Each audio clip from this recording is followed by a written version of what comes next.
Everyone, कैसे हैं आप सभी। तो आज मैं अपनी ज़िंदगी का बहुत ही प्रीशियस मोमेंट, बहुत ही प्यारा सफ़र आपसे शेयर करने वाली हूँ, जिससे शायद लेट 90s के सभी लोग कनेक्ट कर पाएंगे कि हमारे टाइम में प्राथमिक शिक्षा कैसे हुआ करती थी।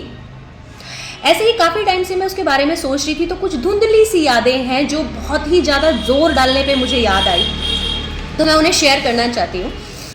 बचपन का जो ये सफ़र याद कर रही हूँ और ये जो रिकॉर्डिंग में डाल रही हूँ, ये सिर्फ इसलिए है कि कल शायद जब हम बड़े हो जाएंगे तो बिल्कुल यादें धुंधली हो जाएंगी, तो कभी मन हो तो हम अपनी इन यादों को फिर से सिमेट पाएँ, फिर से इकट्ठा कर पाएँ और फिर से ये मोमेंट मुझे याद आए। तो इसीलिए मैं चाहती हूँ कि मैं इनको रिकॉर्ड करके हमेशा के लिए इकट्ठा कर लूँ।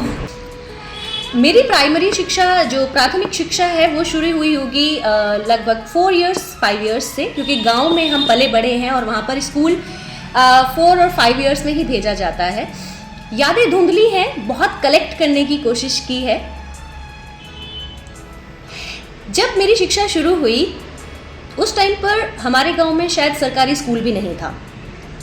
कभी किसी के घर हमारी क्लास होती, कभी किसी के घर हमारी क्लास होती। मुझे आज भी याद है, हमारे गांव के जो प्रधान ताऊजी थे, उनके घेर की दलान से होके उनकी गैलरी में या तो हमारी क्लास हुआ करती थी या फिर उन्हीं के बगल में 2 कमरे थे, उसके बाहर एक आम का पेड़ था, एक दलान टाइप थी, उसमें हमारी शिक्षा हुआ करती थी, हमें पढ़ाया जाता था। दैट वाज हमारे टाइम में यूकेजी, एलकेजी और नर्सरी ये सब नहीं होते थे। इनफैक्ट प्ले ग्रुप तो हमारे बड़े भाई बहन के साथ ही हमारा हो जाया करता था। तो कच्चा एक पक्का एक हमारे टाइम पे बोलते थे, तो दैट वाज माय कच्चा एक, आई थिंक। वहाँ पर हमारी पढ़ाई शुरू हुई और मैं कलेक्ट करने की कोशिश कर रही हूँ कि शायद प्रवेश दीदी उस टाइम हमें पढ़ाती थी। हमारे टाइम पर मैम और मैडम नहीं हुआ करता था, या तो हम दीदी कहकर बुलाते थे या तो हम आंटी कहकर बुलाते थे। सबसे पहले प्रवेश दीदी ने हमें पढ़ाया और मुझे आज भी याद है, उस क्लास में मेरी क्लास में एक लड़की थी, रीना, मेरे ही गाँव की, पढ़ने में थोड़ी कमज़ोर थी। मैम ने उसको बोला, प्रवेश दीदी ने उनको बोला, शायद प्रवेश दीदी ही रही होंगी, मुझे बहुत ज़्यादा क्लियर ध्यान नहीं है, कि कल ये पूरा याद हो जाना चाहिए, चाहे इसको घोट के पी के आना। जब वो अगले दिन आई तो उसकी गाइड बिल्कुल फटी हुई थी। तो दीदी ने पूछा कि ये कहाँ है इसके पन्ने, तो उन्होंने बोला मैंने पूरा घोट के पी लिया है, कुकर में सीटी लगा के पिया है, फिर भी याद नहीं हुआ। तो वो इंसिडेंट मुझे अभी भी याद आता है, जब भी मैं उसे देखती हूँ, कभी देखने को मिल जाती है बिरला।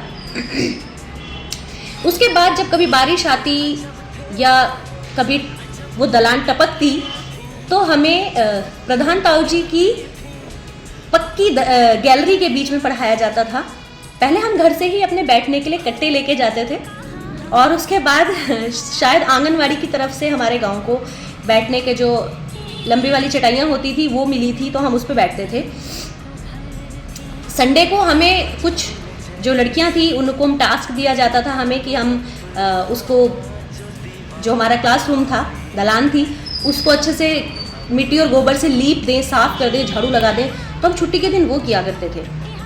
उसके बाद क्लास शिफ्ट हुई, मुझे ध्यान नहीं है कौन सी क्लास में मैं कहाँ पर पढ़ी हूँ, क्योंकि बहुत ही बिखरी हुई सी मेमोरीज़ हैं। उसके बाद चंद्रकांता आंटी थी, जिनको हम बड़ा रिगार्ड करते हैं आज भी, अब वो नहीं है शायद, तो उन्होंने हमें पढ़ाया और हम आनंद ताऊजी के घेर में पढ़े।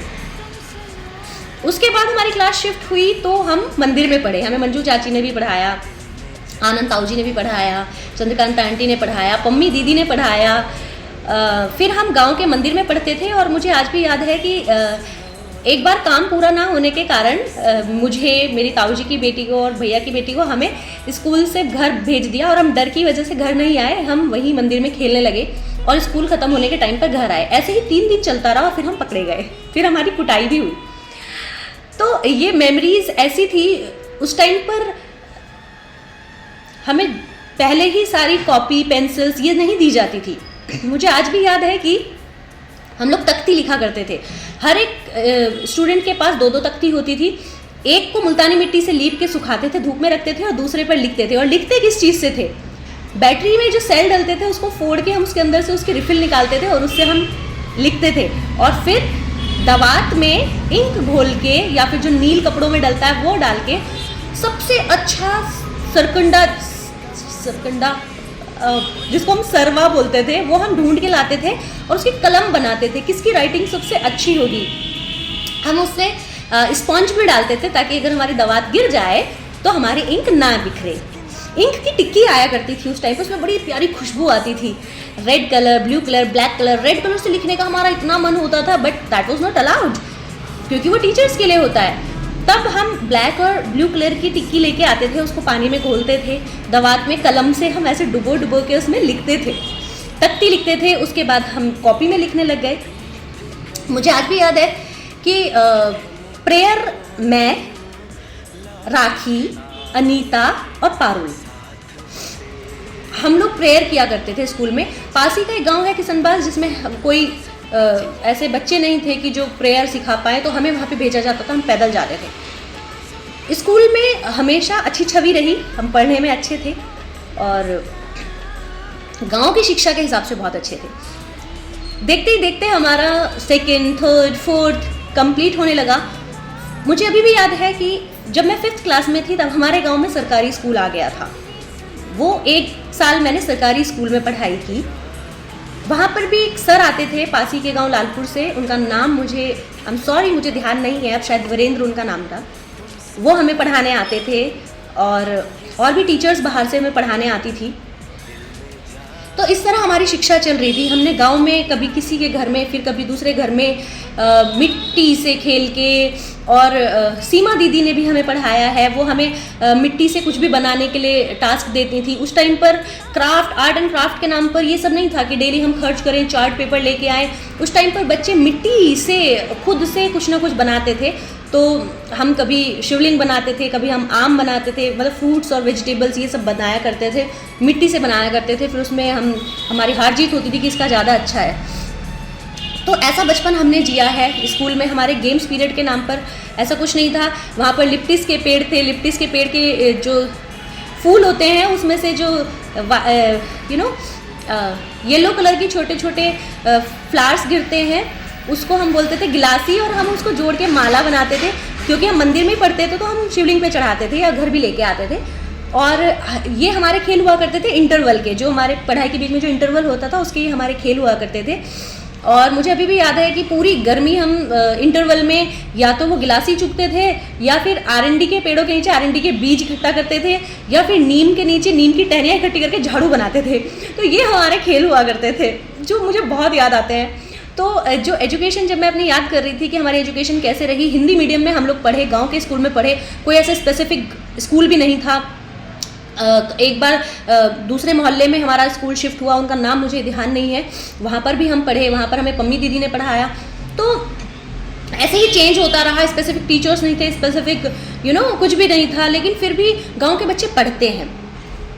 एक गांव के हिंदी मीडियम स्कूल से लेकर फिर मंडावर कस्बे में मेरा एडमिशन हुआ, जो एक जाना माना स्कूल था, सेंट पॉल। वहाँ से मैं पढ़ी। तो मंडावर के नाम से ही ऐसा शहर वाली फीलिंग आने लग गई थी। तो आज लगता है कि मतलब कहाँ से लेकर और कहाँ पहुँचने का सफ़र। Now I am an English teacher. तो इंग्लिश के नाम पे 5th क्लास तक सिर्फ ABCD ही आती थी, उसके अलावा कुछ नहीं आता था। तो उस टाइम भी मतलब उन बच्चों में भी ब्रिलियंट बच्चे और वीक बच्चे काउंट होते थे। अब मुझे हंसी आती है कि अब इतने छोटे छोटे बच्चों को सब कुछ पता होता है और हमें कुछ नहीं पता था। मतलब 5 फलों के नाम, 5 सब्जियों के नाम, 5 रंगों के नाम, यही हमारी शिक्षा हुआ करती थी उस टाइम पे। बट हाँ, मैनर्स हमें सिखाए जाते थे। और गांव के सभी बच्चे, एक बात मुझे बहुत अच्छी लगती है, आज भी गांव में बहुत अच्छी लगती है कि गांव के बच्चे जब स्कूल जाते हैं, उन्हें कोई भी मिले, कोई भी, चाहे वो उन्हें जानते हैं नहीं जानते, हाथ जोड़ के उनको नमस्ते ज़रूर करते हैं। तो ये चीज़ मैं कहती हूँ कि आप डिग्रीज़ भले ही लेट हासिल करते हैं या नहीं भी कर पाते हैं, लेकिन आपको ज्ञान जरूर होना चाहिए, आप में शिक्षा होनी चाहिए। आज मैं मिस करती हूँ मेरे साथ की जितनी भी लड़कियाँ थी। अब मतलब कैसा होता है ना कि हम अगल बगल बैठते हैं इतने सालों तक, और फिर बाद में कभी हम देख लें किसी को 10 साल बाद, तो अभी मेरी क्लासमेट्स पता नहीं कहाँ कहाँ हैं। बट मैं बहुत मिस कर रही थी, और मैं ये दलान वगैरह बहुत मिस कर रही थी, और मुझे ध्यान ही नहीं आ रहा था कि हम कहाँ कहाँ पढ़े हैं। मुझे प्लेस याद नहीं आ रहे थे। बहुत ज़्यादा रिमाइंड करने के बाद मुझे प्लेसेस याद आए। तो 5th क्लास तक का सफ़र मेरा ऐसा रहा। It was my primary education. Now very soon I share my 6 to 10th education. Thank you so much, bye bye. और आप अगर इससे कनेक्ट कर पाए हैं तो बताइए कि आपकी एजुकेशन कैसी रही और आपको अपना टाइम याद आया या नहीं आया। Bye bye.